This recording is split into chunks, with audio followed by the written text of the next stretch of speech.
Meant for an adult audience, LoveLine may contain sexually oriented content. Listener discretion is advised. LoveLine with Adam Carolla and Dr. Drew. Hey, everybody. It's LoveLine. I'm Adam. That's Dr. Drew. Phone number 1-800-LOVE-191. Dr. Drew, board-certified physician. Elisha Cuthbert is here tonight. She is that's nice. From 24 and The Girl Next Door. And I have seen The Girl Next Door, as I told you. Yeah. Oh, good. They made me. They made you. Not in a bad way. Oh, I hope it wasn't too painful. No, it was good, actually. I enjoyed it. Good. Although we'll have to talk about it off the air, but I may have missed the last 10 to 12 seconds.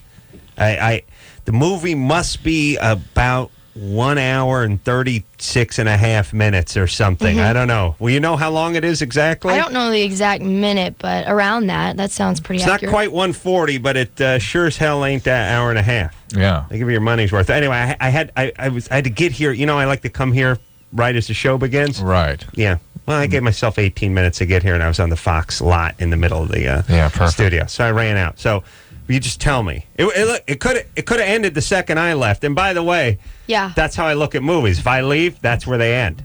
Technically, it has. I could have left Barry Lyndon 10 minutes into it, and that's where it would have ended. And I look at life that way, too. So look out, all you who are still around when I go. It's over. Do you see what I'm saying? I'm following. Life is over when I go. That's right. When you end, we cease to exist. I don't even know if you're here now. Well, that's something else. That's a different problem. If Drew didn't punch the mic every 45 seconds by mistake, so he claims, I wouldn't know he was alive. I'm the only person on the planet who has not seen 24, though. And now, okay. But you know what it is for me in 24 now? I don't want to ruin it for myself. This is like, it's like the most beautiful girl in the school. Now we're dating, and I don't want to go all the way with her because I could be disappointed. Now, No. I built her up. I built 24 up. Everyone says it's amazing. It's the best series on television. Yeah. It's funny because either people who watch it are like huge fans, and then there's the people that don't get to catch it. So it's like no one's in the middle. Well, I also have this thing, and I don't know if you have this too. It's this way with video games where people go, "Oh man, you got to play Commando Sodomizer 9. You'll never put it down." And it's like, I got enough going on. Yeah. Like all I need is one you more won't thing. stop. Yeah. One more reason not to talk to my wife. Yeah. You know what I mean? Well, you might claim to need that. No, I'm just saying. There's already. I got enough. Yeah. I got enough. Yeah. I'm doing fine in the sort of leisure time, me time department. Lisa's from Montreal. Yeah, beautiful country. You been up there? No. Have we? No, I've been up there. I've been up there for the Montreal Comedy Festival. The Nasty Show? Yeah, it was. We had a good time, actually. I enjoyed it. It's a crazy Weather little was town. good. Yeah, it's very eclectic. Did a lot of walking. Enjoyed it. It's like a small New York. Let me say this. I do like Montreal a lot. Could do without the border folks, the people at the airport. Not the border people, but the customs folks. Customs They're folks. very serious people. Got myself a Which way? large lesbian coming in. And I'd get a work permit coming in. beat the crap out of me. Yeah. I mean, really. Did you get a work permit? No, it was... That was fun. Yeah. It was a beautiful thing because everybody said, look, just say you're here on pleasure. Yeah. I was going there with Jimmy. We'd sold the Man Show to like a Montreal comedy station or something. We were going there to do some publicity about 3 or 4 years ago. And everyone I ran into has ever been to Canada says, You're not here in business. You're not here. You just for pleasure. You're just looking around. Because if it's business, you're going to get screwed. So just say you're here for pleasure. So they, what are you here for? And I said, just pleasure. Just want to look around. I said, all right, mind if we open your briefcase? Pulled out an itinerary that was thicker than the Torah, and it was broken down too. It was like 8:05. You're picked up at the hotel. 8:13. Good morning, Quebec. And it just kept going and going and going. And then chick was like, so just here. It seems like you have about 80 places you're stopping. And I said, well, I'm not getting paid, so, it's not really work. business. Yeah. And she said, I can't believe you're not getting paid to do all these TV shows and these radio programs. I go, no, you don't get paid. And then here's where it went surreal. I said, You know, when Michael J. Fox does the Tonight Show, he doesn't do that to get paid. He does it to promote. And she goes, "Who's Michael J. Fox?" No, I said, he's Canadian. That's what I said. I said, I picked a Canadian intentionally. Right, it's like Jim Carrey or something. I was thinking either I'm going Alan Thicke. Just said Alan Thicke, yeah. I could have gone Alan Thicke. John Candy. I should have. John Candy. You know, Candy had probably passed recently, and I didn't want to tear anybody. that scab Oh, off. What happened when she pulled out all the porn out of your prep, though? Well, I didn't want to talk about that in front of Elisha. I just wanted to hear the whole story. She pulled the top-heavy porn out of the... Well, if I'm going to go out of country... I'm not just kidding. I didn't know that actually happened. Yeah, I was kidding, too. Well, look, all I'm saying is if you say you're there for pleasure to look around and they pull a very detailed multi-page itinerary out of your gotta briefcase, be careful. that's a bad sign. As a matter of fact, just keister the whole briefcase. I had to go. I did a film up there. I got a work permit. And with the Olsen twins. Really? He's playing their Who's dad. the Olsen twins? And No. It's true. It's true. Yeah. That's cool. And it took an hour and a half of just standing around there, just holding ankles. Just They like, beat the crap yeah, out of they you. beat- Yeah. I just They're recently seen got from my the green Passions. card. You not seen from the Passions? You recently got your green card, to for the United States. Yeah, to work here without having visas, because I've had many visas throughout my career, and now I don't have to worry about it because it took me 6 years to get it. You know, So proud moment for me. I keep telling them, we have to, with the white people, we got to push them through. You know what I mean? I mean, it's fast track white. Come on, let's go now. Canadians, come on, we got no problem with these people. Come here, it they took a tell a long few time, jokes. but it should because it's important. So Let me explain when I'm in charge. Oh, God. Okay. White guy, boom, he gets fast tracked. Okay, look, we don't have any. Look, we see some swarthy guy in a turban or something. We got to ask that. We got to hold it up. We got to ask some questions. We get to Jan or Sten or one of these guys, big Norwegian guys. Got no problem with him. Now, you're a chick. You go faster. You've got blue eyes, and you're cute, and you're an actress. You're model. Pow. We'll get you paperwork done that day. That's the way I'm looking at it. it would have been a lot easier if I would have went through you. Yeah. Well, next time you come see me. Yeah, I should. Yeah.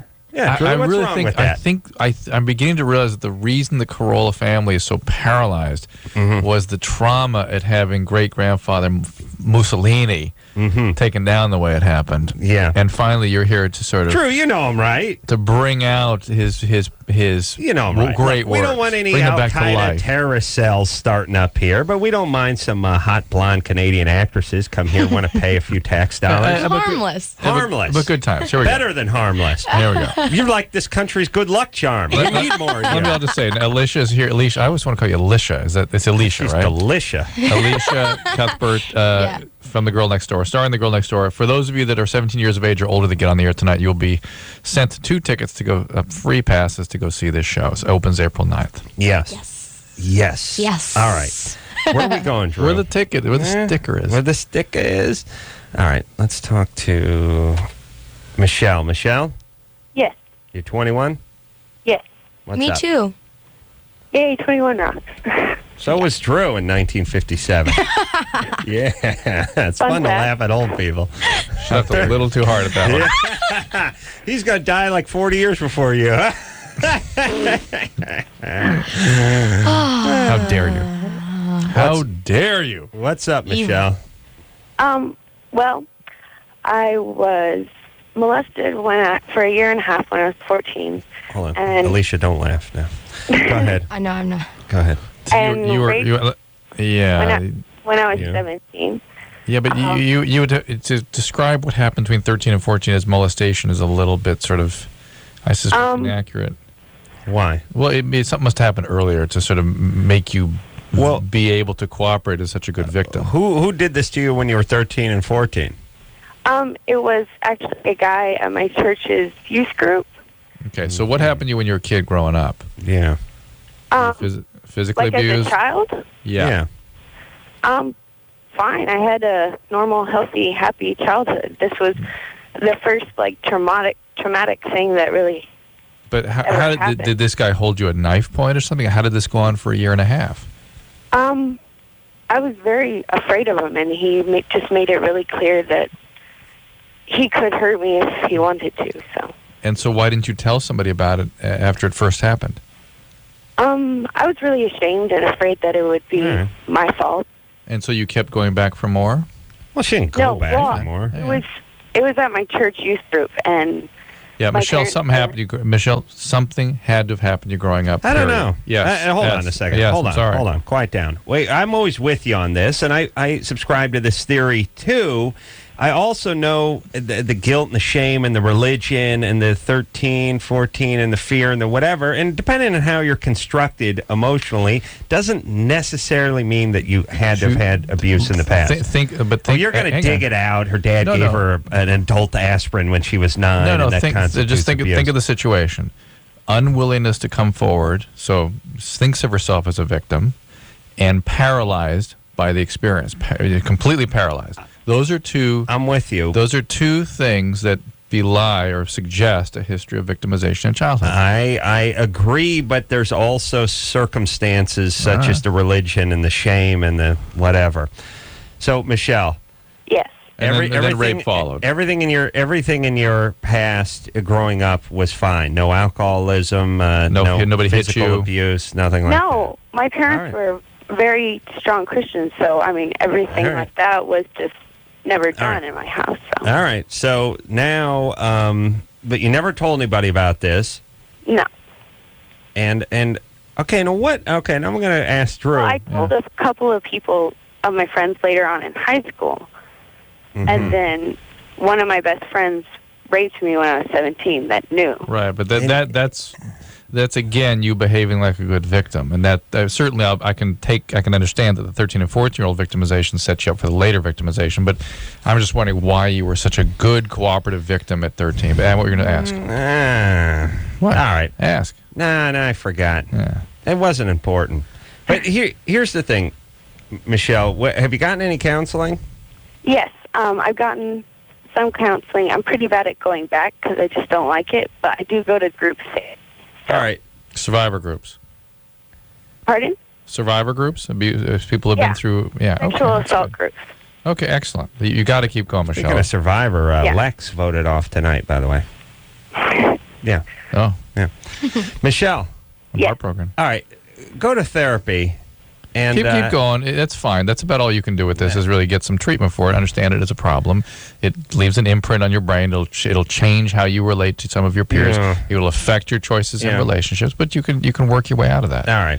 And I sort of half agree with Drew. But also sometimes there's people, one out of every so many people just come out sort of meek or pliable or what have you. There's victims that are created. Okay, it's like gays. Yeah. You got gays that are created. You may want to take this pearl back with you to Canada. Montreal, Got it. They need to know this. Yes. They're gay men that are created because they get molested by a priest when they're 9 and therefore become gay later on in life. I'm not sure how it works, but it never disappoints. It's a pattern. And then there's men who are just born gay, which usually makes me break into a song. But tonight... I'll spare you. The point is victims can be this way to some degree, too. I will grant you that. There's some people where if you grab their purse and run down the street, they won't say a word. They'll just stand there and stare. And certainly we would say that actually something kind of made them that way, but you're saying that there's some people that are just constitutionally made up that way. Something conspired to make them that way, but you wouldn't be able to figure it out. It might not be wholesale abuse. I'm sure her parents did something to shame her. It was probably the shame and the religion. A lot of fear about the devil going to get you and all that stuff, which I put under the abuse category. All right. Drew hates God. Yeah, that's it. Yeah. Tell the world. That's what I just said, isn't it? Yeah. All right. Dave, what are those Canadians? They're not Jews. They're not Muslim. What are they over there? French. Catholic. You're Catholic? Catholic. That's what you guys are? Catholic. All right. That's good. We're cool. Yeah. Okay. Dave? They've got a personal relationship. They know the devil up there. They do? Yes. Yeah? Yes. He's got antlers. Yes? Hello. Hello? Hello? Dave? Yes, I'm here. You're 20. What's up? Last night, I was at my friend's house, and it was just me, my friend, and his mom. Mm-hmm. And his mom wanted him to go out and to the grocery store and buy something for his mom. And she told me to stay there, or he told me to stay there. And so I was watching TV. Like 15 minutes later, his mom comes up to me and starts feeling on my crotch. And about 20 minutes later, she starts to give me a blowjob. What's the weird thing about it was her husband is a preacher, and he wasn't there at the time, and he is out of town. Mm-hmm. And I don't know what to do. What should I do? Should I tell? Okay, hold on a second. Yeah, bogus. I was all the way in until he said, "Husband wasn't there." I was like, "Yeah, no kidding." And then he's a preacher. I don't know. You got to tell us he's a preacher, and then I don't know what to do. All things that are typical contents of a bogus call. And he's a dude, and he's 20, and his name is Dave. He's from Arkansas. That's and he has no weird accent. How do you know? How can you? There's no question. No question. There's no question. I mean, I don't. Here's the thing. He's announcing that he had this happen to him, and I don't know what to do. There's no.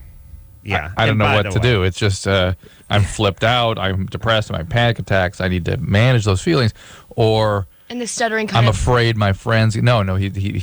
He laid out the business about the things we already would assume were the case. He had to make sure to push home with us, which means he's pushing points unnecessarily. Now the part where my friend's mom kept saying my friend's mom. There's a weird wording of friend's mom at the beginning that tipped me off. All right, Dave. Wow. We're going bogus, buddy. Sorry. It was a nice try. Well, good times though. We'll see you in hell, though, right? Okay, see you in hell. All right, good job. Bye bye. There you go. He said he screwed. I was off with Dave when he. I was all the way in until he started pushing things. You know what he said at the beginning? You guys are amazing. I'm blown away right now. Oh, you're lying now. That's bogus. It's bogus. It's bogus. Yeah, she just. Yeah, she thinks we're decent. No, I swear to God, I'm really blown away. She was hanging with a man cow. All right, this is. No, he said my mom's friend sent the thing for something she wanted. She wanted, yeah, and then. And he didn't say she. She said my friend's mom. He kept saying my friend's mom. Yeah. He didn't. If you were just speaking, you'd say she. She sent her there. She sent her there. He kept reiterating. Yeah, when you're planning something, it's a premeditated presentation. Yeah. Wow. People don't know how to do that. Plus, let me tell you something. They grabbing the crotch 20 minutes later into the BJ. This is a 45-year-old woman. She's going right now. She's going right there. Especially just sent the guy down to get a pack of cigarettes Could at come the back Circle any minute. K. Could come back any You minute. don't wait You're 20. Right. I mean, my mom used to tell me this all the time. Blow now. Blow now. Yeah. Oh, man. And that's been your policy ever since. That's right. Wow. All right. Yeah. I'm learning things. Oh, yeah. Blow now, pay later. Thomas? Yeah, hey. Yeah, hey. You're 17. You have a question for Elisha? Yeah. Hey, first wanted to say, Drew, I read your book. I liked it. And now I'm reading the drama, The Gifted Child. I heard you recommend that to somebody. Very good, Thomas. Excellent. And Elisha, and Adam, you're awesome, too. You're a great comedian. I listen to you every night on LoveLine. And thanks. Elisha, or is it? Wait a minute, it's Elisha. It's Elisha. Sorry about that. But it's okay. It's a tough one. All right. Well, I love you on 24. I can't wait to see your movie. I'm seeing it tomorrow with my mom. And I wanted to know, how you got That's bogus. Just kidding. No. Thanks. But I made sure to pick up your issue of Maxim, too. But I was just wondering how you got your job on 24 and, what it's like working with the other guys on there, like Dennis Haysbert and Kiefer Sutherland. Unfortunately, I don't get to work with Dennis because we never have scenes together. But I know him personally, and he's a very nice guy. Kiefer is great. I mean, he's been around for a long time. So I think anytime you work with great actors, it kind of helps you step up kind of what you do. And as for getting the part on 24, like they were saying earlier, I'm from Canada, and I gave myself 6 months in LA and thought, you know what, if I don't get anything in 6 months, I'm going to go back to Canada and continue to work there as an actor. And 2 weeks before I was planning to head back, I went in and tested for the pilot 24 and ended up getting it. So have been in LA ever since. So it was kind of a nice little journey right there. That's awesome. It's a great show. It's my favorite show right now. So thank you so much. All right, buddy. Quick kiss and ass. Good Thank time. you. All right, so you were, it says here you began modeling at age 7. Yeah. Makes you feel stupid for waiting till I was 9, you know? Could have got a jump on it. Started modeling at 7. You know they'd game model. Yeah. What do you model at 7? Yeah, I kind of, I did like slippers and things and catalog work, you know, as like a little kid. I had like no front teeth and went in and just had a ball doing it, and my mom couldn't figure it out, but it was fun. It was really cool. And so you modeled in Canada. You acted and modeled. No, I did it was like my first real experience of doing something other than just going to elementary school or whatever. We were in the mall one day, and there was kind of a booth set up, and this woman was kind of asked my mother at the time, and I was like a toddler, and said, would she mind doing it? And then my mom just kind of said, yeah, why not? And I kind of wanted to do it because I was really curious about it, and I don't really remember the situation, but I think it was a lot more of me kind of wanting to do it than my mom actually pushing me to. Well, and then so now you're 7, you're modeling. Yeah. Do you stop modeling and go? Yeah, go back to school? I said to my mom that I didn't want to do it anymore. So you I did it until I was about 10. You lead a normal schoolgirl life in Montreal. Yep. And then you graduate high school, and you're 18 years old, or 17, about to be, because my birthday's at the end of the year. So. Well, now you're going to get something from me. What? Well, I can't tell you. Oh. It'll kind of ruin it. Okay. But you're going to be surprised. Okay. Somewhere around, man, are you? Somewhere around the end of the year, like November. December? Oh, November? November. The last day of November, 30th. All right. I get something from you. If you get something that doesn't have a card on it, that'll be from me. Okay. Or if you ever get any surprise flowers, that'll be from me too. Oh, well, thank you now. Or even if you get something with a card on it whose name you do recognize, that's from you too? that'll be from me. Yeah. Everything will be from me. Okay, good. All right. Yeah. Yeah. Okay, so you can look forward to that. But wait a minute. So now you graduate high school, and what do you do after high school? I had this urge to want to kind of come to LA, and I'd been working as an actor since I was 11. I was doing little shows and things like that, and But would you have been known? Yeah. In Canada, Yeah. I mean, did you get stopped on the street? Yeah. People knew who you were. yeah. Okay. And sat down with my mom and dad. I remember this vividly at the dinner table, and said, I want to move to LA, but I kind of had it all planned out, so I didn't want them to think I was irresponsible. So I had this whole thing, I'm going to give myself 6 months. I've already looked into a place called the Oakwood Apartments, and I knew how much it cost for the amount of time that I was staying. Yeah, and expensive. Met with a manager and came out here and. So you just came out, and you weren't going to work as a waitress. You were going to come out. You were going to. Because I had money saved up from work. You're going to audition. Yep. And then during that, when you were 17 and 3/4, what were you doing? What were you thinking? Did you have a plan? Were you have money saved up? No. College. You had nothing. College. You had nothing. Yeah. You're depressed. Through college. Depressed. Your hair looked weird, right? Oh, yeah. Did you have long hair? Long hair. Yeah. 1976. Funny frames. Big frames? Lazar frames. My mom had big frames for the longest time. I was like, we got to work this out. Crazy Peter Bogdanovich frames. Big red ones with the funky hair. Were they thick lenses? No. It's more like the... Just more... Yeah. Just the Robert Evans look. Robert Evans, big goggles with Charles Nelson Riley. Yeah, that's right. Bad skin, pining over his girlfriend from his senior year of high school. Good times. Good times. Really. Good times. Torn apart inside. Mm-hmm. Falling apart. Waiting to wreak my revenge. Yeah, all right, gonna take it all out on some candy stripers in a few short years. Oh, yes. Like a phoenix, he'll rise from the ashes. All right, let's take a little break. Elisha Cuthbert is here tonight. She is from The Girl Next Door and 24, and we'll be right back after this. Hello, this is your radio. LoveLine will be right back. As many...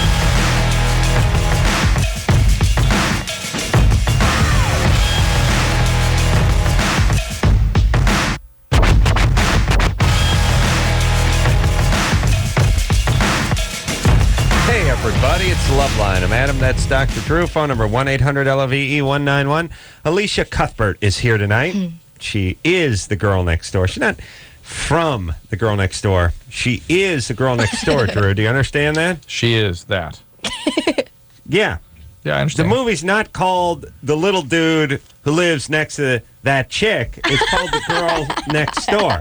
It's about her. It's about Elisha. Yeah. She's a star of the movie. It's like The Godfather. Yeah. One of.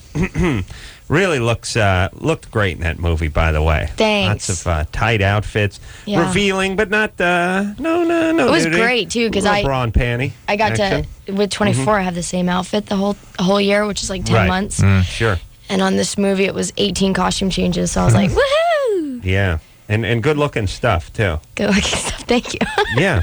No, you look good. I'm sure you're enjoy Well, the girl that, next door's right? got to be hot, right? Yeah, and it's weird because Well, I think every teenage boy or every man who passed through his teen years and everyone's who's still amongst them, like our engineer Chris over here, who's technically 27 but still living at home, so I count him as a teenager. Yeah, teenager. that's well done. Still hiding porn from his mom. Well, if you're hiding porn from your mom, you're a teenager. You're a teenager. You could be in your 50s and hiding porn from your 85-year-old mother. That you defines, would be a teenager. Well, it defines adolescence anyway. That's why they call Dick Clark the world's oldest teenager. He's living at home. He's hiding porn from his mom. That van that he claims is his editing van. That's please. Porn around. That's what he uses to transport porn And watch it. That's right. Out in the mom's driveway. All right. So here, come on. He's never coming on this show. Here's what we do, and we don't talk about it on the air, but we decide quietly amongst ourselves who's coming on this show and who's not coming on. And once we decide they're not coming on the show, then they're fair game. It's game on. Yeah. Game on. That's a good plan, though. Yeah, we make fun of everybody. But if we think maybe they're coming on the show, It's like, ugh. we do some ass kissing. Serious ass kissing. Julia Roberts is the best. She won't come on this show, even though we would want her to come on this show, so we could. So she's fair game then. She's fair game. Okay. Yeah, getting a little long in the tooth. All right, see, that was a little dig. Very satisfying. Oh man. Very satisfying. All right, now what was I talking about? I have no idea. Okay, well then we got to move forward with the show. What do you say? Good. Yep. Oh, Yeah? Chris and hiding porn from his mom. He said every teenage male has something about the girl next door. Oh yeah, it's just I was watching the movie and when Elisha, the beautiful woman, moves in next door to the horny young teenage boy thing, and he spots her through his bedroom window. It just brings you back. It's like your heart starts pumping, and when they start talking, and it's like it was so identifiable. Yeah, it's that desperation that every teenage male feels. Yeah, but you remember when you were like 17 and just anybody praying to God for him to drop somebody out of the sky to the neighbor's house. Yeah, that's right. No, it's just like once in a while when your mom's friends would say, "Oh, it's my nephew's in town, and niece is in town," and some chick who was 15 would come walk in and just be like, remember? Yes. Yeah. Your heart starts going. Yeah. It's just some sort of like an animal, Yeah. Animalistic. Yeah, but it's some sort of like frightened / desperate animal caged, kind of a strange. Yeah. Fight, flight, or jack. Actually, was the third option that simultaneously they sort of kick in. Yeah. All right. Is that Toco? Yeah. Toco? Yeah. Is that your name? Mm-hmm. What kind of name is that? Japanese. All righty then. You Japanese? Yeah. How's that treating you? Good. All right. What's up? Well, I'm obsessed with gay porn. Really? All right. Gay male. You and Dick Clark. Yeah, gay porn. Gay man, not lesbian. No, gay men, yeah. Gay man. All right. Finally, a chick making sense, because... no, here's what I'm saying. Like, guys, we do the porn math. We're like, hey, lesbian porn, fine. That's 2 vaginas, 4 boobs, 3 or 4 boobs, 4 boobs, 4 boobs, 4 boobs, yeah, right? Yeah. And we do that math. Whereas women who enjoy pornography, and there's not too many of them out there, normally don't like the gay porn. But it's 2 penises and how many nutsacks? They're weirded out by it. They're kind of a little good. Yeah. Yeah, that's all right. All right. Toco's more evolved, huh? No, I'm sure she's more effed up. But you have gay porn? Well, I have it on my computer, yeah. And have your parents found out about it? No. How old were you when you started looking at this? Last year. So 15. Well, if her parents find out. Oh, yeah, you know what they're going to say? Toco, oh no. No. Oh no, Toco. Oh no, Toco. Yeah. I was thinking of a Yoko Ono joke. Yeah, Come on, baby doll. All right, so your parents, if they're Japanese, they'll kill themselves. Yeah. Yeah, probably. Yeah. Yeah, that's how it works. They're proud. They're proud culture. Anything happened to you? Were you ever abused or traumatized in any way? No. Just like it. Yep. Well, there you go. Do you like gay men? I mean, like hanging around gay men? Yeah, I think it's cool. I'd like to see some make out or, like screw each other. I think that'd be cool. Oh, Toco. Something's up. Yeah, something is up because gay... Okay, hold on. We got to talk about this for 1 second. Gay depictions of gay acts, gay pornography, graphic gay pornography is sort of gut-wrenching to straight men. Not because we're bigoted or anything. It's just you take a straight guy, you show them two guys going at it, one behind the other, and they have to avert their gaze. Just like, for me, it's like seeing dentistry up close or something. I just have to you have to put your hand up. It's not because I hate dentists. It's just kind of like, oh, wow, can't watch. And I think, Elisha will tell us though, gay pornography for women is kind of gross too. I mean, for normal women, guys going at it. Yeah. All greased up, leather choker. I just can't relate to that. I don't. It's confusing. You're confusing. I mean, it's just like, huh? Yeah. Huh? Okay. All right. So that's an average response. Yeah. And Toco suddenly is sort of intrigued, aroused, and and there's an aggression how she approaches it too. So sort of inappropriateness how she presented it. Toco? Yeah. I would bet there's some other sort of. What's missing? No, some other fetishes here. What else are you into? Anime. There you go. Yeah. Keep going. What is with Little that anime? boys. Ooh, little boys. Really? Are you one of these people just sort of considers yourself deviant? No. Did something happen to you with one of your peers growing up? No. Huh? No. All right. Your parents together? They've been divorced 3 times. But The now same they're For two? themselves? what? They've been divorced from one another 3 times, or from 3 different people? 3 different people. Okay, and so you're pretty tumultuous upbringing, it sounds like. It's All very right. confusing. Do you have a boyfriend? No. Do you like boys? Yeah. I'm not lesbian. You're not lesbian. You like guys, and not just when they're cornholing. Yeah. Okay. Because we have to make that distinction. But Drew...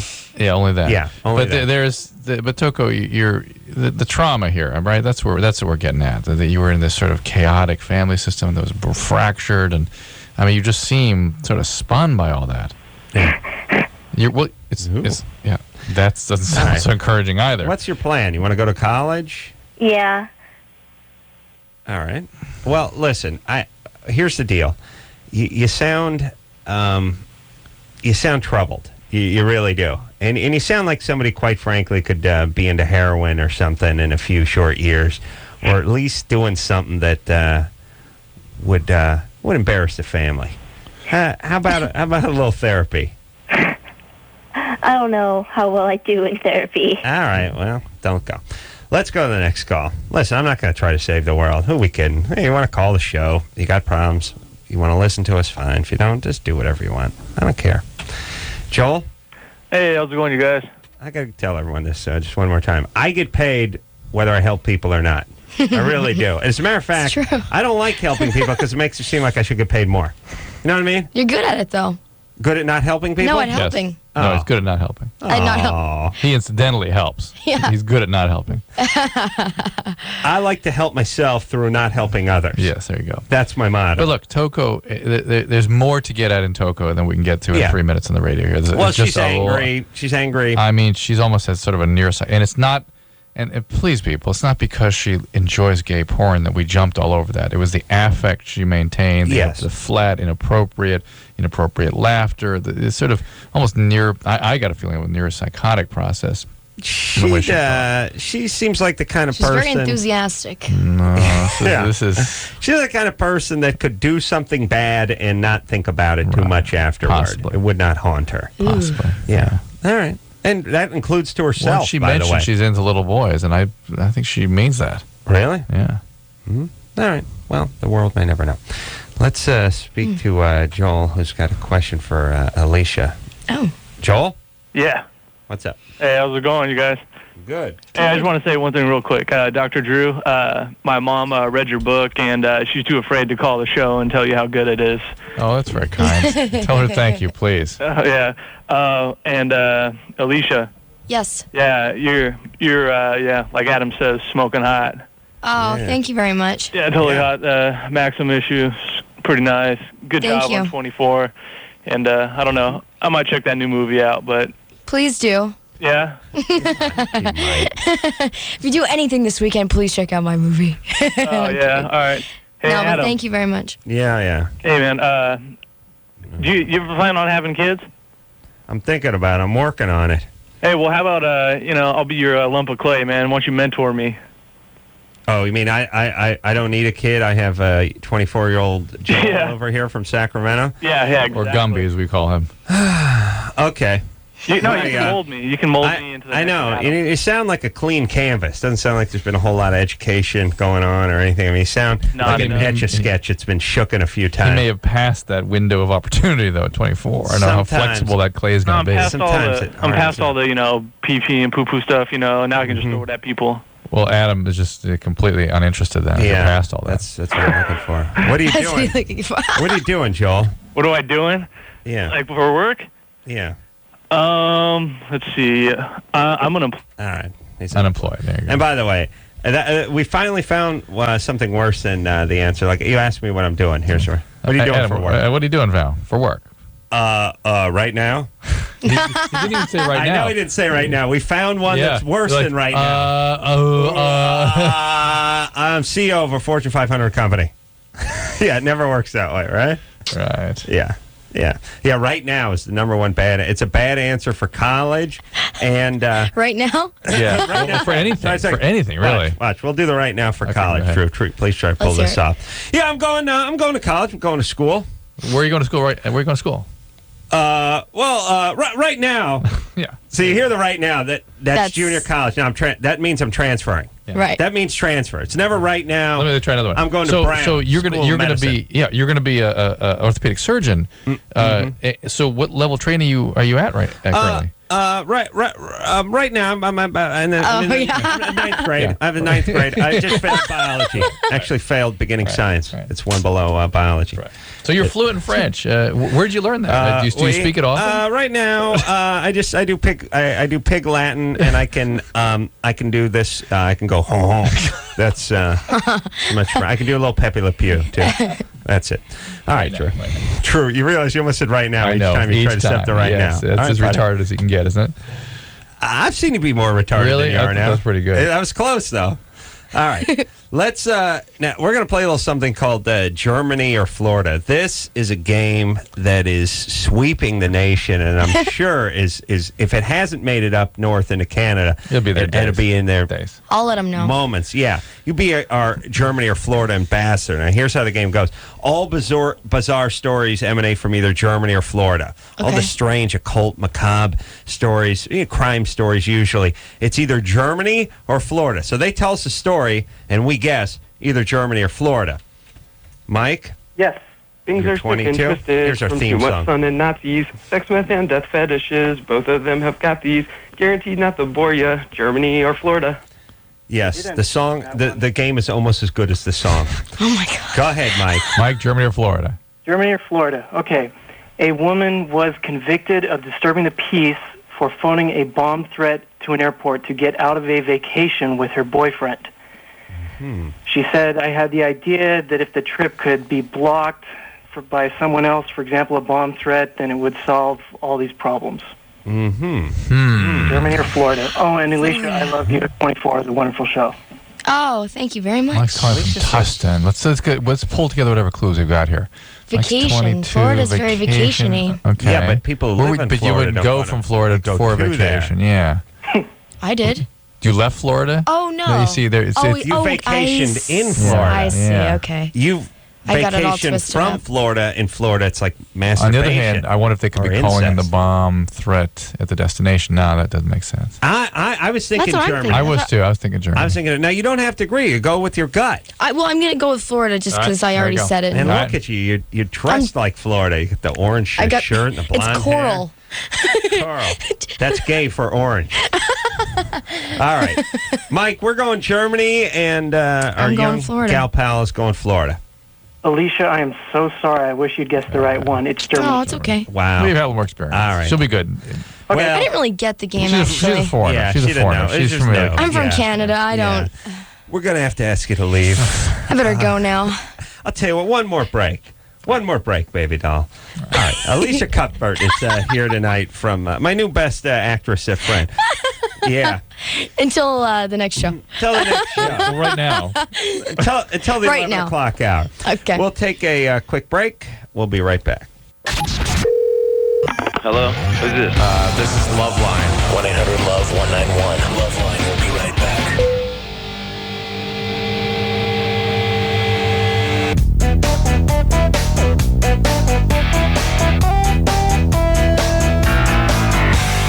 Hey, everybody, it's LoveLine. I'm Adam. That's Dr. Drew. Phone number 1-800-LOVE-191. Elisha Cuthbert is here tonight.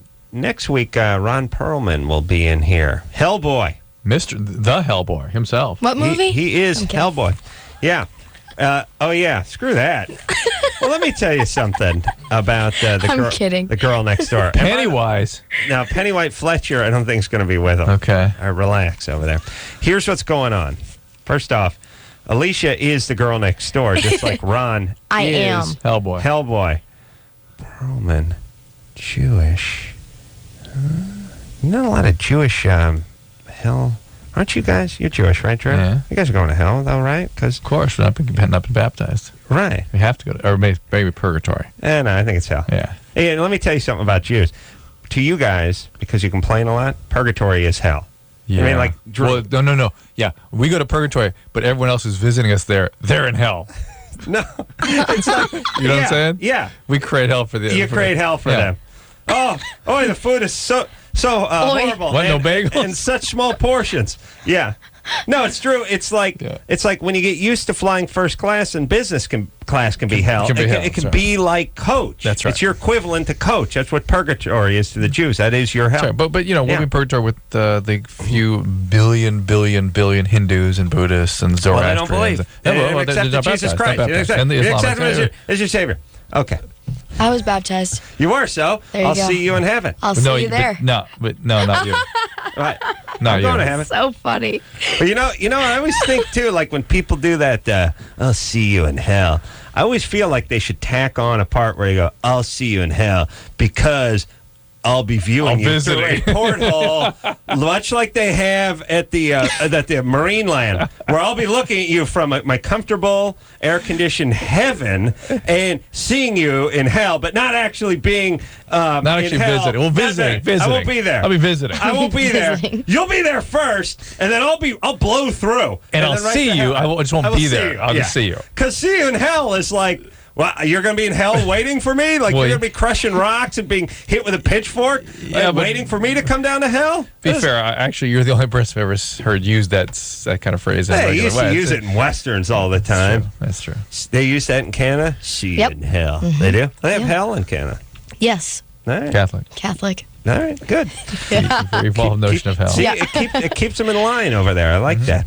Yep. All right, let's, what are we going? Let's go, Drew. What do we 1, 2, got 3. here? Yo, let me say this. The girl next door. Don't worry about Hellboy. That's a different crowd. And by the way, you go see that movie and then you go see the girl next door, or vice versa. You know what I'm saying? Yeah. It's like you're selling pizza, and this is a Thai food restaurant that opened next door, not another pizza joint. Right. You see what I mean? That's right. You're not Friday we competing. eat Thai Not food. competing. Saturday we eat Italian. Well, you can do both. You can do both. We do both. You can do both. We're gonna do everything. We're going to do everything. Okay. I like that idea. Yeah. I'm hungry. No, that's not one. Oh, it isn't? We got to take the Elisha calls. All right. Amy? Oh, we don't have to. Yeah, hi. Yeah, who says? Yeah, you're 25. You saw the movie tonight? Yes, I did. I went to the Chinese theater. Oh, really? Tonight was there. I have to say that was so good. You liked the movie? Yeah. Thanks. Yeah, it was so good. Not to be rude, I was kind of had a prejudgment on it that it'd be a little cheesy, a little stupid, but my girlfriend and I loved it. So. Oh, I'm really glad that you called in, because I figured, and a lot of people are feeling the same way as you. I mean, it's an obvious kind of emotion to feel off of the previews and such. Exactly. Whoever the writer was put everything together so well, or the director. Yeah, and we also... The girl next door, how does that work, you know? No, exactly. And then also after actually getting this first script, we kind of, the characters, the actors went over the dialogue too, so it had a lot today. Rewrites. Yeah, they tweaked it. They made it We their own. finessed it. Well, I just wanted to say owned it. congratulations. I got the ticket from my boss today, and so... Cool. Very excited. I got to go. Thanks, Amy. Thank you so much. Hi there, baby. That was Good nice. times. Wow, a rare piece of praise being heaped on a guest I here. liked her. Mine too. Quiet down over Got there. a minute Drew. left. Why do we need to talk to someone else who loves Alicia? What about me? Yeah. Yeah. Anyone want to know what I did today? I know, I'm encouraging what I'm it. feeling like. It's always guess this and guess that. Huh? What about the Ace Man? He's got feelings. Oh, yeah, he does. Yeah. Don't cry. I'm okay. Let's talk to Lydia. Hello. Lydia? Yeah. You're 17. Yes. You're straight, but you're roused by lesbian porn. Very often. Very often. Wow.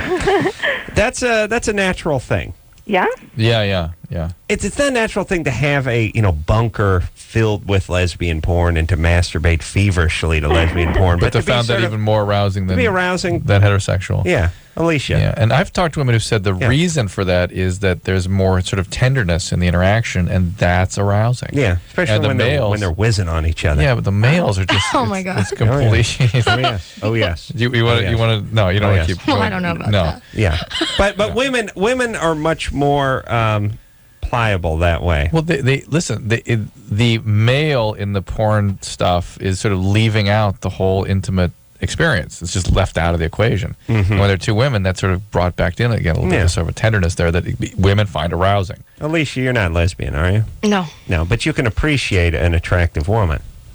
Yeah. I can tell that. Yeah. Just be careful. Tell the difference. You don't have to answer the questions. No, I'm not going anywhere. I'm just saying. Yeah, sure you're not. No. Right now. Yeah. Okay. Yeah, women are more fluid that way. That's true. Whereas guys, we don't go for that. No. It's gross to us. Yeah. Yes? But is it? No, not the lesbians, the gay. No, we like the ladies. Oh, yes, Drew, passionate man. Very passionate. Very passionate. And me too, although my passion runs through Drew like a conduit and into whoever he's with. Yeah. That's weird. I channel your passion. That's weird. very weird. I channel your passion. You're my There's some passion, weird passion psychic flume. kind of. Yeah. All right, we got to take a break. Elisha Cuthbert has to go because she's way too big You a can stay star for one more the segment. show. One more segment. She'll stay for one more segment. Yeah, you guys one are more cool. segment. We're cool. All right, we'll take a quick break. We'll be right back. All right, guys, here's the deal. Looking to hook up? Call the Dateline. Sick of wasting time with the wrong person? Call the Dateline. One call's all you need to make. Call the Dateline. 1-877-889-DATE. You know what I'm saying out there? Adam and Dr. Drew will be right back on LoveLine. LoveLine. LoveLine. LoveLine. LoveLine. LoveLine. LoveLine.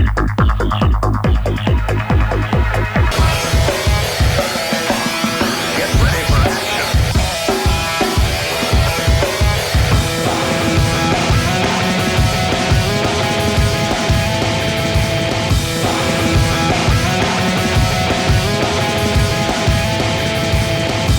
Hey, yo, it's LoveLine. I'm Adam. That's Dr. Drew. Elisha Cuthbert is here tonight. She is the girl next door. She's also on 24. She's only supposed to stay the first hour, but we always do that thing at the very end where we go, can you stay another segment? And they go, we go, thanks a lot. And we go to break. Well, it's a little more manipulative than that. It's like, we haven't had a chance to say goodbye yet. Yeah, I know. just get through the commercial. We'll say goodbye an hour next to say segment. goodbye, really. Yeah. We had a whole first hour. Yeah. But listen, I'll tell you something. This Alicia, she's like a wonderful goblet of wine that you just can't put down. Oh. Mm-hmm. Yes. Intoxicating. Yeah. Alicia's okay with me, too. She doesn't, you're not, you think I'm fine, right? I think you're great. I mean, yeah, not fine, Adam. You see it? He's a manipulator. Very manipulative. No, but I don't mean fine. Right, I mean, yeah, like, you might have enough, meant that, good though. enough. She didn't know. No, I'm saying You're okay. Do you have a boyfriend? Yes. You have a boyfriend. I'm married, but you know, if you were single and I was single, we'd go on a date. Yeah.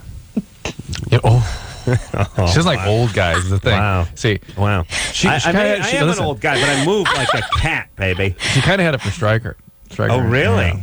He really wants to have pancakes with man. Stryker does. Oh, he does. Wow. You know, I used to just tolerate he's that a little kid. more Now my I hate speed. him. See. Yeah. To have pancakes with him. Yeah. Okay. Jeez, it really Sorry. breaks my heart. That doesn't mean anything about you, though. No, yeah, it does. Go ahead and call in Stryker. Go ahead. Yeah, it does. Where's Stryker? All right, we got to say bye to Alicia. No. Okay, baby. Dude, it would be weird if she were attracted to guys our age. That's a disturbed person. No, this is not an age thing. Oh, it is. See? It's an age thing.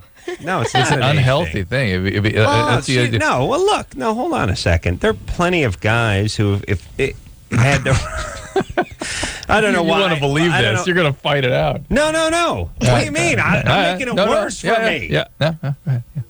Hold on, jackass. I'm making it bad for me. I am saying... You're saying it's not the age, you're just not... There are plenty of 39-year-old guys... Who would be, that Elisha would be interested in if they were... Well, not tons, but if they had the right look. Yeah. No. No, See, she's healthier than that. No. Yeah, she's into her peers. Would you That's go an out? Would you go out with a impulse. 39-year-old guy? No. Yeah, but you'd go out with like George Clooney, and he's like 43. No. See? He's asked. That means he's asked. What do you mean he's He's that doesn't asked mean you. he's... Yeah. I've never met him in my life. That's what I would say. That's what I would say. If I spurned his advances, Girl Next Door. That's what I would. That's what why I would she say. stayed. Promote the movie. That's what I would Give say. her another promotion. Good answer. Hey, for those of you that are 17 years of age or older, get on the air tonight. You will get 2 tickets to see the film Girl Next Door when it opens on April 9th. Yeah, this breaks my heart, by the way, because I thought as a guy and a successful... But that may not be for all women. No, you've crossed over. Oh, have I? Yeah, that happens about 36, 37. It's all over. But there's some women out there that are into that. Yeah, no, but disturbed women is the point. You should be. Okay. Yeah, right. You should be. If somebody is into you, you should wonder what's wrong with them. Quite literally, yes. Even if they're my age? No, you're on age, divorced 3 times, that'd be all right. Okay. All right. All right. All right, let's, that is what you call a deflated sigh. Yeah. You should be happy. Alicia is a healthy young woman. She's healthy. Thank you. Let's play a record. She's you must be behind. Emotionally healthy, see? Kurt Cobain died 10 years ago this week. Talk about that. Let's play Nirvana Superset. Let's play Smells like Teen Spirit. Let's play all 3 Nirvana records. Okay. Starting now. Morgan? Yes? You're 16? Yes, and I'm having anal sex with my boyfriend, and although it doesn't hurt, I'm still wondering if it could be, like, doing damage to my insides. Meaning your soul? No. The spirit? What do you got in there, Drew, to damage? Well, you have something called the rectum. And you can tear things, and you can cause disruption of the muscle, the sphincter function. You cause hemorrhoids and fistulas and but wouldn't that abscesses. Be hurting? Yeah, usually, but not necessarily so. It's something that it's a part of your body that starts having trouble in the 7th and 8th decade of life anyway. And you may be helping things along a bit with all this. So there you go. Yeah. Oh, I also hey, Mar, hold on. How old is he? He's 16 also. Wow. He's not 39, Adam. He's not. No. He's got, even Morgan he's got doesn't the, like the older penis of a 39-year-old, though. Wait, getting into the anal at 16, where do you go? You know what I mean? Like, when I was 16, I had nowhere to go but up. I don't mean up the poop chute. I just mean up. Thanks, baby. Sorry. I know. It's horrible talk. But we're in what you call safe harbor, so screw the FCC. What I'm saying is I had nowhere to go but up. You know, I had nothing. It was all... You're on the bottom. I mean, at your bottom. Everything would have been... Suddenly everything is double entendre. All I'm saying is everything was a new and exciting sexual time for me. Yes, there's nowhere to go. We're all maxed out already? Yes, you at 16 are maxed out. At 16, Thank you. when you're engaging in anal sex, you're maxed out. It's like getting a Jag at like 15. That's right. Where do you go? Where are you going? I'm not Ferrari? Where are you going? Step down. You get a Lexus. It's a big letdown at 18. You know what I mean? Yeah. Yeah, the Land Cruiser doesn't make it anymore. That's right. Oh. All right, Morgan. So, well, there you go. I also Good have times. a really quick question for Dr. Drew. Yeah, Morgan. Okay, so if I'm on antidepressant and I'm having trouble sleeping, like I have too much energy, would it be better for me to take it in the morning or at night? Well, obviously in the morning if part of the problem is sleeplessness. But which one are you on? Effexor? Lexapro. Because it's actually for anxiety, but... Well, Lexapro is a real good antidepressant. It's a mild one. Doesn't usually cause a lot of stimulation like that, and it makes me worry that you might be moving towards something called bipolarity or hypomania. So you need to talk to your doctor. You may need a mood stabilizer in addition to the Lexapro. Okay. So it may not be the wakefulness and the anxiety. It may be actually getting into sort of a mood instability. And if she's able to have anal sex at 16, this medication is working on her anxiety. Yeah, or making her manic, like I said, because manics will do all kinds of things. Really? Yeah. Got to party with some of them. Well, it was never anxiety about, like, social anxiety. It was always about school. School. Yeah. What's your ethnicity?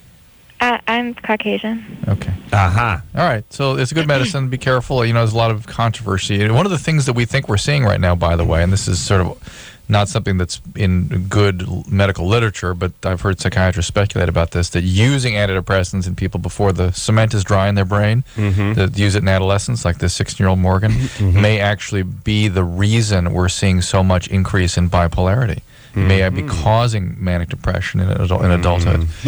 So, is adolescence like a 9 to 18 or? No, it's really. 16? It's 12 to 20, basically. It's, it's defined different ways by different people. Yeah.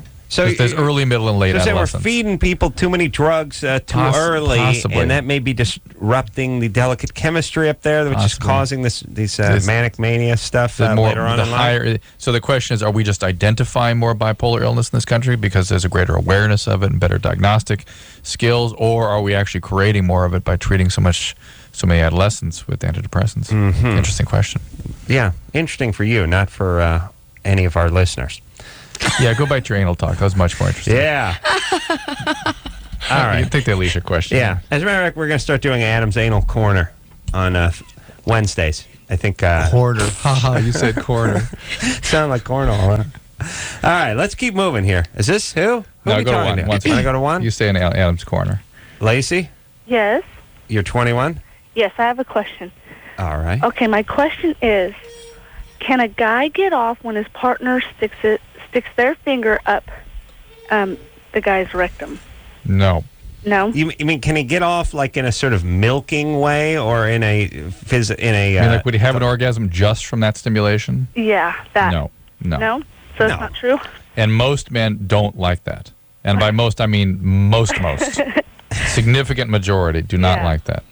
Yeah. So you take your Cosmos and take your Cosmos and burn them. Even in Adam's corner, he doesn't like it. No, but I got to tell you, it depends whose hand that finger's attached to. Yeah, because some people you let do anything. Yeah. No, I mean, in your case, I'm just saying, if there's like a huge, like we were talking about Julia Roberts earlier, like if she was begging me, like, can I put my index finger in your cookies? I'd be like, okay. Yeah, but that'd be I'll be down with that. That'd be just supplication, basically. That would not be. Yeah, well, whatever. Be nice the next day. Be like, hey, guess whose finger's in my butt? Nope, guess again. And take people like 8 or 9 guesses before they got to Julia Roberts. I would let her do that. But I'm just saying. I can name that finger. No, 12 guesses. No fair smelling the finger. Oh, no, wait, I wouldn't have it. No. Oh, maybe it broke off. I'm trying so hard to stay calm. All right, we're going to focus now. We're going to focus. Did you see that movie Road Trip? Is that what this is about? I was just going to say that. I watched it from that, and then I heard it's all bad ideas. No, because look, every time a guy got a rectal exam, he would also give a semen sample. And not only that, guys are not bashful about what it is they want and need. If we're into it, we do it. Listen, they will tell you exactly what the wheelhouse is for them, and that's that. Yeah. Okay. Yeah. All right. So if he wants to do it, do it. But you will never meet a guy. There is no human male walking the earth who was talking to his buddies about what his girlfriend did to him the night before by acting upon things she read in Cosmo or Redbook. Right. There's no guy going, Stu, you'd never believe what she did to me. It was in Cosmo. It's like, no, never, ever, ever. No, and listen, here's the other thing. It's not about what they do to us. It's about what they let us do to them, sadly. I mean, that's the way it is with guys. Yeah. Guys like, what happened? Well, so-and-so finally let me do whatever. Once in a while, there's a gave me in there sprinkled in. But in general, we're not really looking. We're looking to let us do stuff to you, and we don't mean that in a bad way. But don't worry, right. you don't have to impress us. You don't have to dance. Listen, I've just said that. Just be there. Just show up. Hey, show up. Be a good thing. A little enthusiasm. Muster a little false enthusiasm. Any kind of enthusiasm. That's right. And that's it. That's right. Act like you don't mind what we're about to do to you. Well, that's adequate. That's adequate. But it's superior. Just a little bit of actual appreciation. Yeah. Get into it. Yeah. Pretend like you're into it. Yeah. Whatever. Or be into it. Yeah. Whichever. And by the way, for the record, as long as I can't tell, I don't care. You know what I mean? Fake an orgasm. I was just gonna say. I'll tell you, I think it's good, and I don't know. I'm not gonna put the guests in a bad spot, but if you do fake an orgasm, you haven't done anything like that so far tonight. You put her in a bad spot. No, I have not. And quiet down. If you fake an orgasm, I would suggest holding one back every about 9th to 12th orgasm. And here's what I'm saying. So if you're faking orgasms with your boyfriend or husband, and once every few weeks don't have an orgasm, he'll never catch on. See, that you're faking. Yeah. Also, it gives you an out to start to slow it down and switch over to the real thing. Yeah. You started going, I don't understand now. I had trouble once in a while, but now I seem to have trouble all the time. Yeah, it does give you an out eventually when you do want to stop faking and have this conversation with him that usually is going to involve oral sex on his part. But what I'm saying is if you have like 1,000 orgasms in a row, eventually he's going to think maybe you're fake one. Every once in a while, you just go, man, I don't know, it just wasn't happening today. Or no, girls, I just need. No, I'm fine. I'm fine. I'm fine. Don't need one. I'm fine.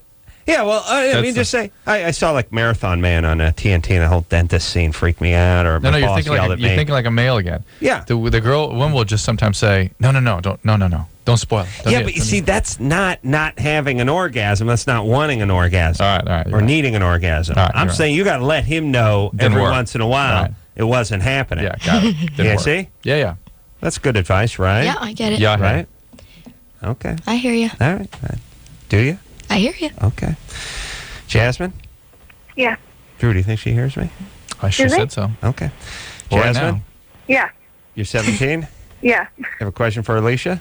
Yeah. I want to know how many movies you've done that, like, people in America or anywhere would know about. Like, what their names are. Probably 4 in total. There was a TV movie on Lifetime I did a long time ago. It wasn't called Lucky Girl. I'm trying to think what they changed it to, but old school Love Actually. Yes. And this one, The Girl Next Door. So 3.5. My Daughter's Secret Life. That's what it was called. It was on Lifetime. What were we doing? You're a junkie or something? Yeah. Well, addicted to gambling, and then yeah, gambling. 14-year-old girl addicted to gambling. No, it wasn't that long ago. I was like 18, maybe. You're 18, but how old were you playing? You playing 18? Yeah. Okay. Yeah. Don't get snotty about it. I was just curious. Yeah, she gets involved with like a loan shark. And, oh, really? Yeah. Uh-oh. Dangerous. And then any prostitution? No, but she gets in some weird situations. Mm-hmm. But we do have a huge gambling problem amongst attractive blondes. 19-year-olds, especially. 19-year-old 15 to 19. 15 All right. All right. Let's get back to the phones. And how long's Lifetime been around? A while. Yeah? Yeah. It's always weird. You know, whenever you look at those cable breakdowns, like once in a while you flip to the back of the newspaper and it says like the biggest cable stations. You know, you think cable, you just think like MTV, and you think, I don't know. HBO. Yeah, HBO, and maybe it's like Comedy Central in there somewhere. Those things are always way down. It's always something like Lifetime or C-SPAN or History Channel or something you wouldn't think Discovery. like Discovery, like TLC. like in some Discovery Kids or something like MTV's like I don't know 19. Mm-hmm. So you think of it as in the top 5. It's not in the top 20. Right. All right. Good times. Not funny, but informative. Colin. Yeah. Hey. Yeah, hey, you're 16. What's up? Are you excited to play Death on The Family Guy? Yes, I am. The Family Guy, which is one of our favorite animated series, is coming back. But not near as excited as I am to play anything. I told my dear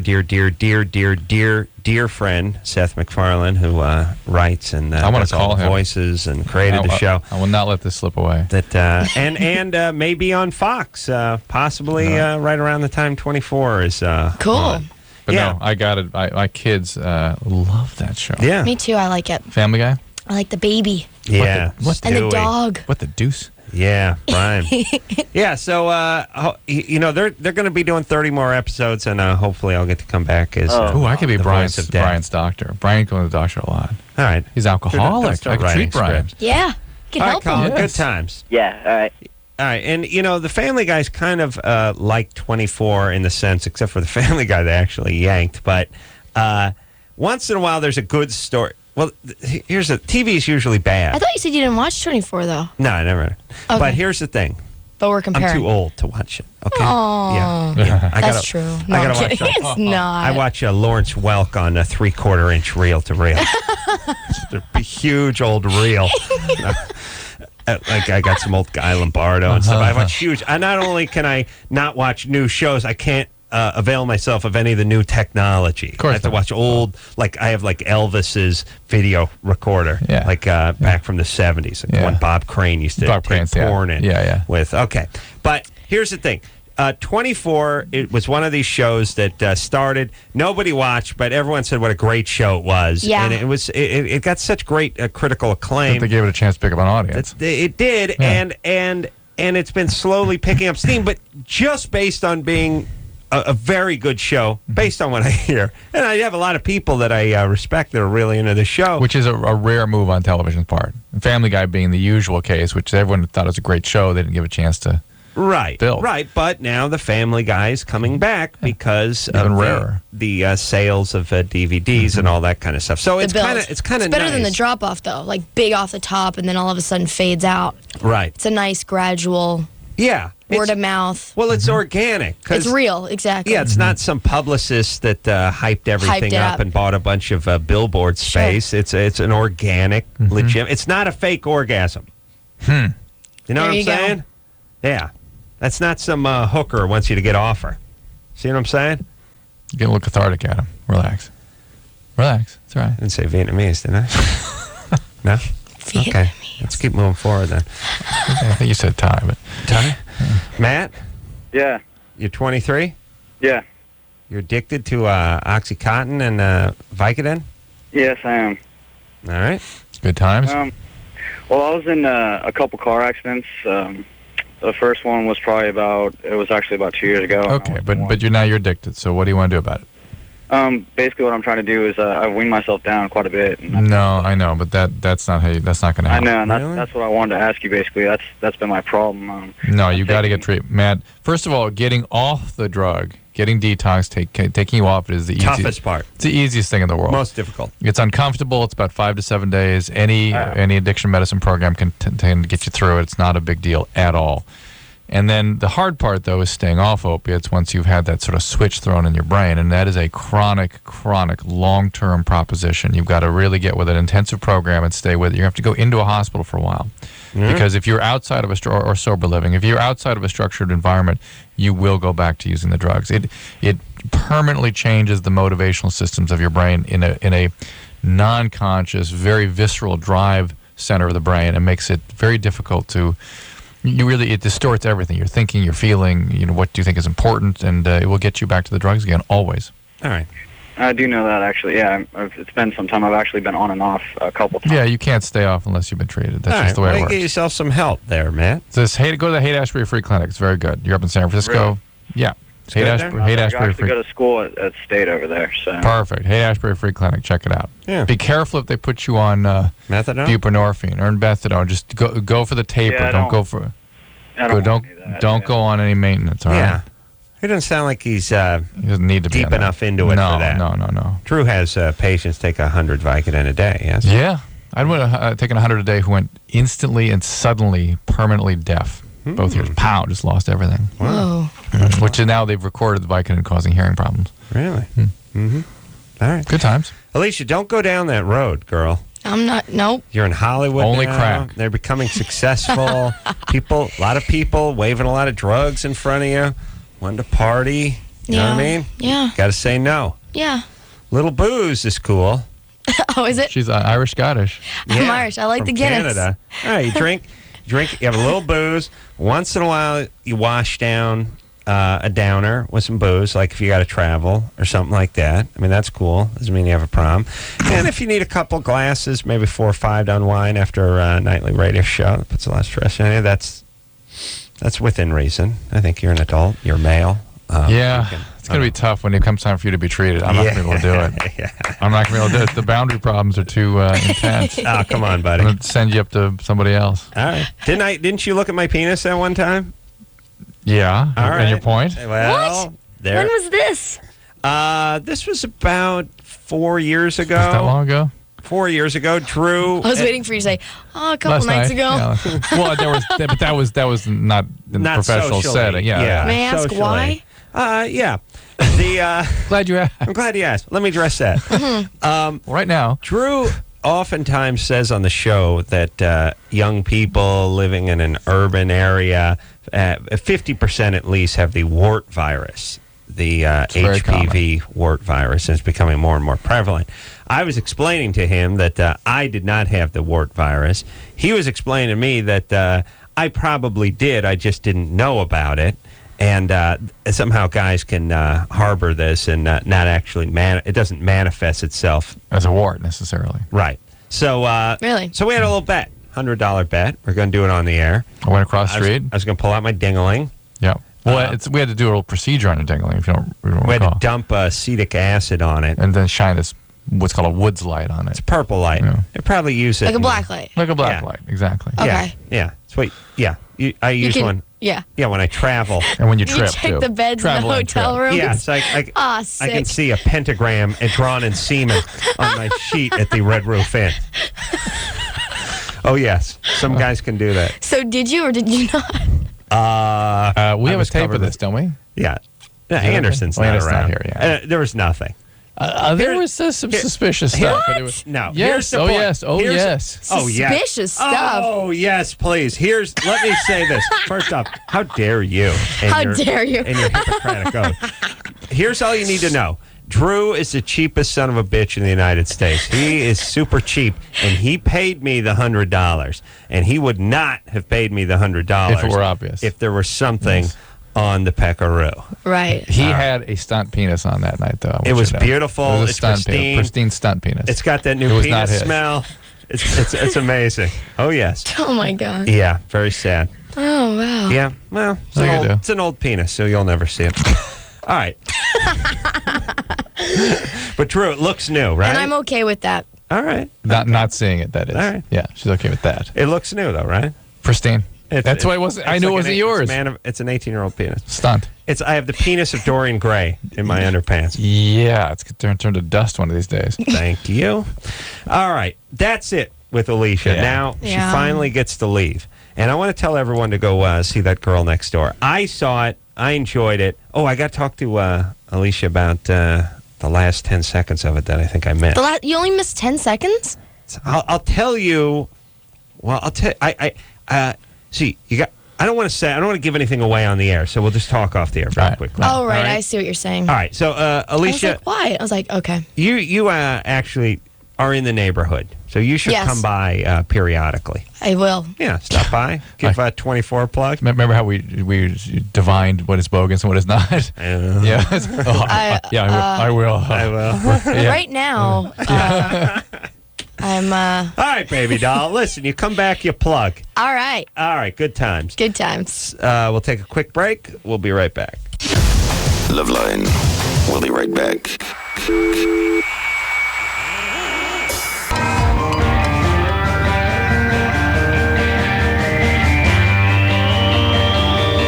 Hey, everybody. It's LoveLine. I'm Adam. That's Dr. Drew. Phone number 1-800-LOVE-191. Elisha Cuthbert has left the building. There's going to be, let's see, what do I call it? Sploozers. That's Spaz meets Loser. Whenever their hot chick comes on to the show, especially if she was in FHM or one of these... Maxim or one of these guy magazines, there's always the sploozers, as I like to call them. Again, you take the word spaz... You connect it with the word loser. You got spaz on my loser. You got loser on my spaz. Sploozer. Now let me explain the sploozer. They're all waiting out front. They're gonna get their Maxim sign. Yeah. Here's the build. A white guy. You don't see too many. There's no Japanese sploozers. No. Maybe in Japan. I don't think African American either. No. They don't. It doesn't. It's pretty much exclusively white guys. Yeah. White guys got a couple extra pounds on them, usually, but not morbidly obese. I just think of the guy that's the comic book store owner from in The Simpsons. Yeah. Yeah. That's here's one of the calling cards of the Sploozer is bad tennis shoes. Mm-hmm. This is the guy, by the way, who could spend the $32 at the Foot Locker for the Nikes that are on sale, but instead saves $4 and gets the $26 Avia ones with the double hook and loop strap that pull over so they look like nurses' shoes. And then wears those with the sock pulled up high. Yeah. Going about mid-calf there. Velcro. Yeah, Velcro. Someone's got to explain tennis shoes to people, which is $3. Believe me, you're going to forget about that. You're going to forget about that the first time when your buddies makes fun of you out on the basketball court. Yeah, that's that weird sort of off-white nurse shoe that has a sole that comes up in the back and in the front, and then that's just the two big Velcro straps on the top, and it's some sign that you've never seen before on the side of the shoe. Yeah. It's just some sort of perforated thing that looks like sperm or something. Right. Sperm Tree. cell. Yeah. So always bad. Yeah, that's Sploozer. T-shirt, gut, bad facial hair. Not quite a mullet, but the makings of a mullet. Something with the hair. He could go mullet momentarily. Ponytail. He could make a mullet move in a heartbeat. Yeah. If it's a situation where you need a quick mullet, he could do that. Yeah, move to mullet, yeah. He could make that move to mullet. Mm-hmm. Whereas a guy like you, Drew, it would take years for you to get to mullet. Yeah. Maybe more. Maybe I would make it. Right. You might die before you got to mullet. Not these guys. And then they're enthusiastic, and they get the stuff signed. And then now it's unclear what they do with it. They go home. There's some cataloging. Collecting, eBay. There's a combination, by the way. There's definitely a bizarre masturbatorial side. Ritualistically, yes. Yeah, these guys aren't fighting off. No, they go home. There's candles lit. There's a picture of Elisha. They talk to it. What? You like my shoes with the double Velcro strap? You think they're hot? There's a little of that going on. But then there's this sort of entrepreneurial spirit to these guys, too. Not the kind where you make any money, not enough to move out of your mom's house. But there's that kind of, I'm going to sign this. It'll be on eBay. I only paid $4.95 for the Maxim. I'll probably it's $8 today. This time next year, it could be up to $9.50, $9.75. There's the entrepreneurial spirit. You never know. All right. There'll be an angry mob of these guys waiting for me, like Frankenstein's lab with the villagers. All right. And torches out in front of the studio. Let me tell you this about the Sploozer. The Sploozer has a sense of humor. Not a great sense of humor, but enough to leave me alone when I go to my car. They understand they're Sploozers. Mm-hmm. They understand it. Ain't no big deal. They have a mission. Yeah. And as long as you don't get in the way of their mission. Yeah. They want to get their S signed. Yeah. Karina? Yeah. You're 15? Yes, I am. Yeah. I know you've been on hold for 106 minutes. I just had to chronicle the plight of the Sploozer. It's one of the great operas. What's up, Karina? What? What's going on?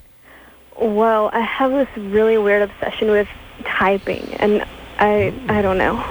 You mean like typewriter typing? Like, computer? Yeah. Mm-hmm. What is the nature of the obsession? What do you mean? Explain it. What do you mean? Well, it's really weird. I don't know. I can't stop doing it. Okay. Thank you for shedding light on that. Yeah. Do you, how many words a minute can you type? Like about 50. Are you typing words? Yeah. What are you typing letters? Yeah, just anything. All right. Well, why don't you get a gig doing stenography or something? I mean, why don't you turn lemons into lemonade? Medical transcriptionist. Yeah. I don't know. All right. What do you want from us? What do you want? What do I want? All right. Let me tell you something about Karina. On hold for how long, Drew? 106 minutes, 52 seconds. 106 minutes. Talk to her for a minute and 19 seconds. Not a good ratio, by the way. And here's the ratio you want, kids. You want to be on hold for like 2 minutes and have me talk to you for 10 minutes. Yeah. This is not that. Well, let's see if we can get... Maybe she just was too tired from having been on hold. So let's give her one quick break. Karina. Yeah. Let's put it this way. Why'd you call the show? I want to know, like, why. I mean, like, whenever I'm not doing it, I can't stop thinking about it. Okay, you may be an obsessive-compulsive person, and that may need treatment. Yes. And sometimes people find repetitive kinds of actions soothing because they can kind of move into an altered state. You can kind of go into a little dreamlike state. It's what people get into why they get into computer porn. They can kind of be transported by that kind of altered state of sensorium that they're in when they're just staring at the screen and doing stuff. And typing can be kind of like that too. And if you're an obsessive compulsive person, whatever reason, it's sort of become part of that obsessive compulsive syndrome for you. You could, you could do worse than typing. Yeah, being obsessive compulsive can be very productive in our society. It's sort of rewarded. And so if you look and channel it and be, as Adam was saying, become a transcriptionist or something, you may enjoy it. You may have a way of channeling all that energy and do something worthwhile. Most super effective, highly successful people have some sort of disorder that really doesn't let them rest. That's right. And they're sort of tortured. So it's like, even though they've got all the money in the world, they have to go out on tour another time, even though they're in their 50s kind of thing. You know, it's like it's just this, they're driven. And sane people, when they got enough money in the bank, stay home. Yeah. And do what they want to do. That's right. So she can turn this into something positive. Potentially. It's suspicious. Be careful. You might need to get evaluated. Speaking of suspicious. If you're doing other stuff like pulling your hair out and your eyelashes out, that kind of thing, watch out. Suspicious, Adam. Speaking of suspicious, what's with the Louis Vuitton? My wife got me this, and it's fake. It's not real. Wallet and the hot pink pager red, here. Isn't it? That is. What is up? I mean, look, if I saw this mess on the table, I'd think a hooker must have been killed here. This is a crime scene. Yeah. Well, let's see. She drove BMW. I guess red was her color, probably the same color of her lipstick. And I don't know why she was carrying a wallet when she was clearly a woman. Here's the deal, Adam. It takes a man of exquisite passion and great masculinity to be able to carry these kind of I guess so. Yeah. And here's the deal. Thank you for pointing out, because it does look very suspicious. Yeah, and by the way, what happens if you get into an accident and the guy, paramedics have to come in and start looking for ID because you're unconscious, and they pull out this wallet and they're like, Dr. Drew's gay. Hey, Bert, come here. It looks it, doesn't it? Yeah. Well, it's just, I'm a kindred spirit. I like to share with my brethren. My wife bought this. Black guy could get away with that. I got this literally because they didn't have the black ones. That's all they had. That's all they had. I thought, all right, red, I can see it better. Whatever.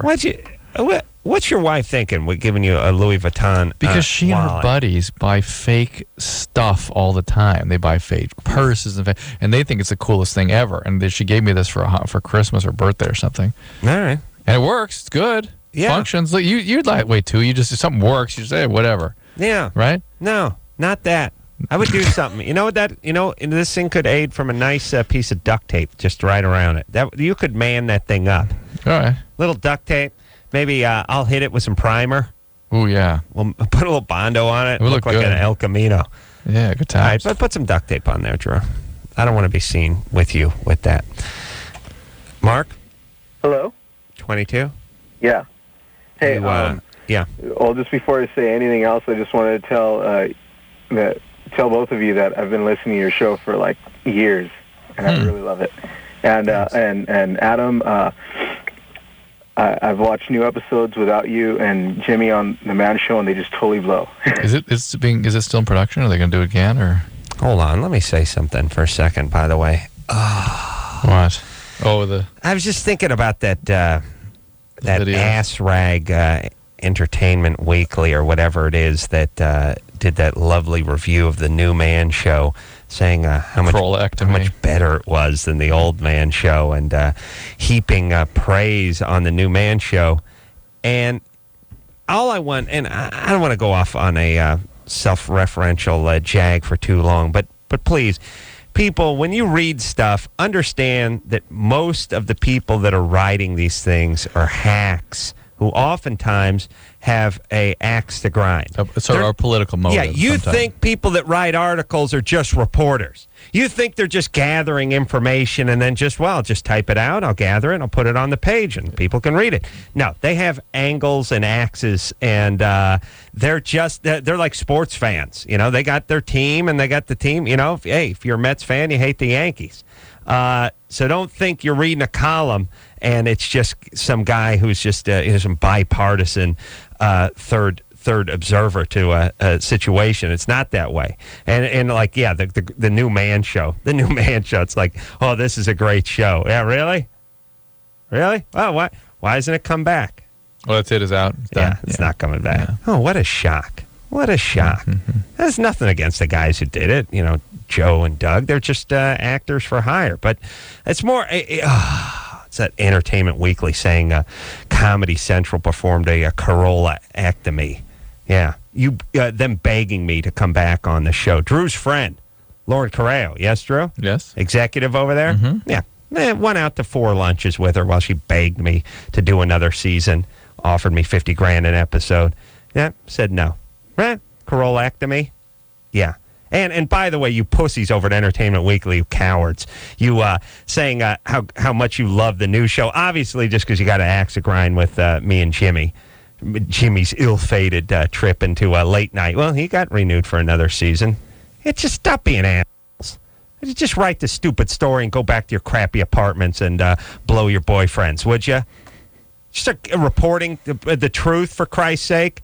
And by the way, how can you love the new man show and not say anything about the guys who created the entire format, including the theme song? He's like, you hate the guys who created the show, the Juggy Dancers, the theme song, the entire format. Oh, you hate them. You love the new man show. Pussies. Cowards and pussies. Well, your beloved show is not coming back. Shocking. How could you be wrong? It was such a great pice of work. Idiots and a-holes. No Jag here, so that's good. All right. I'm just, you know what I mean? Just write the goddamn story the way it is. Angry. Corollactomy. I honked the loogie. You sure did. Oh, for God's sake. I got excited. I honked up an oyster. But please, what are they talking about? Chris just vomited looking at you. Come on. People got to read this goddamn thing and act like I got kicked out? I know. Please. I'd be angry too. Yeah, and then other people, Stone Stanley, they produced the show. Like, nobody did anything on that show but me and Jimmy, and most of that was Jimmy. I'm just being honest. We created that goddamn show. And our partner, Daniel. It's got nothing to do with everyone who's profiting off it now in Entertainment Weekly and all those other pussies. It's not coming back. What a shock! What a shock! Oh, but you know why? Because they treated it like, well, we never did anything. We're just, the producers did all the work, so you get rid of the stars, you plug in 2 more stars. Magically, it doesn't work. Gee, wonder why. Maybe the guys who were just guns for hire, maybe they did a little more. Maybe it was their show. Idiots. Yeah, of course the show sucks now. The guys who created the show aren't doing the show. All right. Good times, though. Why doesn't everyone just listen to me, Drew? Shouldn't people just listen to me? Yes. Would it be easier? In life? Pussies. Entertainment Week. I wipe my ass with that rag. Who the hell looks at that crap anyway? There you go. Oh, you saw it. I mean, yeah, people point it out to me. They bring it to me. Ass rag. Entertainment Weekly. All right, where are we, Drew? We're taking a break. Oh, okay. We'll be right back. Hello? Who's this? This is LoveLine. 1-800-LOVE-191. LoveLine will be right back.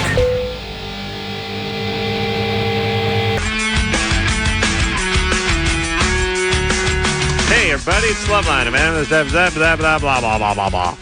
So, next week, Ron Perlman will be in here. Hellboy. Paul Tracy, great race car driver, will be in here. Antonio Zapato Jr., I think played a race car driver. Oh, really? In that Sylvester Stallone train wreck called Driven. Although I love that stuff. More Survivor contestants coming up. Oh, yeah. Colby will be in here. Pennywise coming in. The Darkness coming in. Tina Fey, very funny female comedian, head writer on Saturday Night Live. Also anchors the news desk over there. An attractive lady. Smart, Drew. I bet I won't be too old for her. She'll be in here the week after. All right, here we go. What do you say, buddy? Here we go. Mark? Yeah. You're 22? Yeah. Hey, right. I have another song or a theme song I worked out for Florida or Germany. It's Germany or Florida. Or Germany or Florida. Okay, go ahead. Okay, check this out. All right.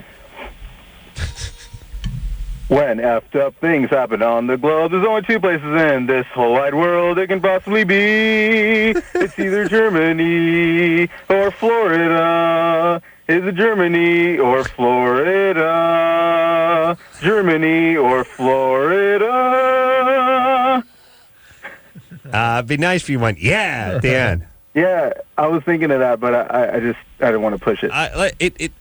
It was all over the place. Let's try it one more time, and let's really pick it up now. Too, get watch the pitch the right. timing. Watch the timing. All right, and I'll cue you. And 2, 3, and go. When effed up things happen on the globe, there's only two places in this whole wide world it can possibly be. It's either Germany or Florida. Is it Germany or Florida? Germany or Florida? Yeah. Yeah. All right, we can edit. We'll tighten that up in post. We'll sweeten it up. Add the string section. Was it okay, though? Yeah, Mark, it was great. It was great, Mark. And Mark, I cried. don't know what you're doing for a living, but if it ain't singing, you are wasting you and everyone else's time. Are you serious? Yeah. What are you doing? You working? Yeah, I'm working. Where are you working? Well, I have two jobs actually. I work at Marie Callender's. Yeah. Hey, that's around pie. Yeah. I would do that for free. And I also work at a school, junior college, actually. No, right now. All right, buddy. You should be singing. Let me see what bass say. When things happen all around the world, well, chances are it's either in Germany or Florida. I said Germany or Florida. Now I'm working at a pie place, got in season peach. Then I'm heading to the junior college, which, by the way, ain't in Germany or Florida. Yeah. Yeah. That was about the same as it. It almost had a recognizable tune, though, that he was singing. What was it from? Crap. It's from Crap? You recognize Crap the musical? Crap the musical. Okay. No, that blew chunks. Yeah. But listen, God bless Mark. Yeah, for putting it out there. He is the backbone of the show. Mark and the huge chunk of cash they give me are the reason I come in every night. And you got to see Elisha tonight. That was good for you. Yeah. Elisha. Yeah, and here's the whole thing about Elisha. Yeah.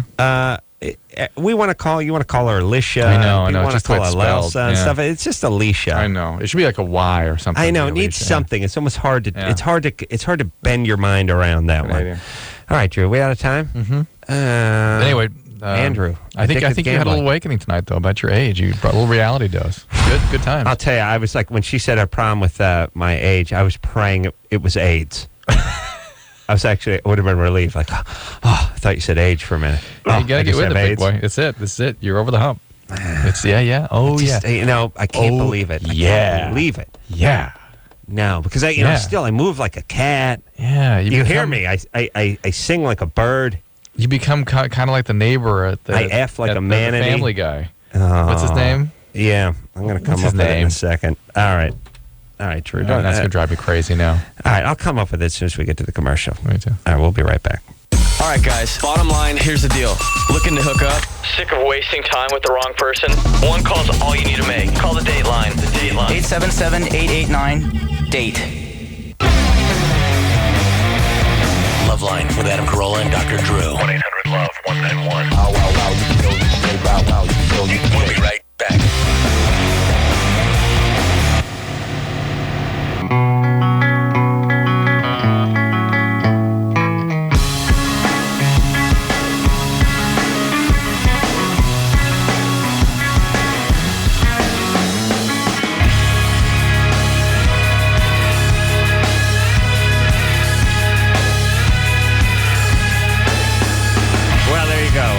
LoveLine episode.